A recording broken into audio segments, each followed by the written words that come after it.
Kaixo, ongi etorria. Orain, deskomposizio polinomikoa aztertuko dugu. Zenbaki bat hartzen dugunean eta bere zifrak banatu egiten ditugunean.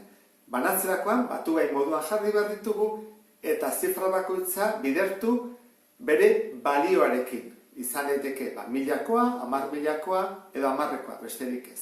Orduan, lehenengo goazen ikustera balioak nola jartzen diren. Adibidez, hemen ditugu jarrita 10-etik 1.000.000 bat arte. Jarraitu daiteke gehiago, Eta orduan ditugu 10 laburdura moduan 10 jartzen da. 100 laburdura moduan jarri barko nuke 10 behar bi. Zergatik 10 biderra 10 delako. Orduan, 10 behar bi. 10 biderra 10 egiten badugu 1000etako zaigu. Horregatik da 10 behar 3.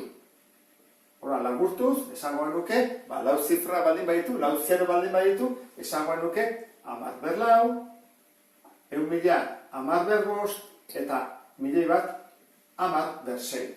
Orduan, lehenengo hau jarriko nuke 10. 10 edo 10 behar bat.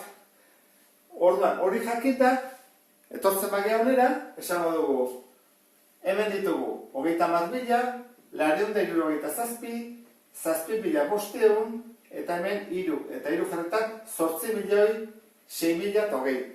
Nola egingo genuke deskomposizio hori. Horren, lehenengo gauza egin behar duguna da jarri 3ak ze balio duen. 3aren balioa zein da? Esango duke dela 10.000koa. Horren, 3 10.000koa. 10.000koa nola idazten da? 10.000koa esango dugu hau dela. Horren, 10 behar lau. Beste aukera bada, kontatzea, 1, 2, 3, 4. Atzetik lau zifra baldin baditu, behar lau. Gehi, lau bider, lau hau, 100koa da. 2 zifra ditulako atzetik, 10 behar bi. Hurrengoa, 6 bider, zenbat ditu atzetik, bakarra 10koa da. Eta azkenik jarriko nuke gehi 7.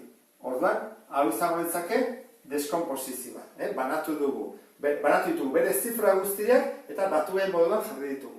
Hurrengoa, 7.500. Hemen dugu 7.000koa dira, 3 zifra ditu atzetik, horren 7 biderra bat behar diru. Gehi, bost. Bost izango ditzake, bider 10 behar bi. Bukatu dugu. Zer horiek ez ditugu konteban hartzen. Eta azkeneko, 8.600.000. Horren, 8.000.000 bider 10, 1, 2, 3, 4, 5, 6. Ber 6, gehi, 6.000, 6 bider 1, 2, 3, 10 ber 3, gehi, 2 10eko. Eta horrela bukatuko genituzke 3ak. Ondo izan, beste bat arte, agur.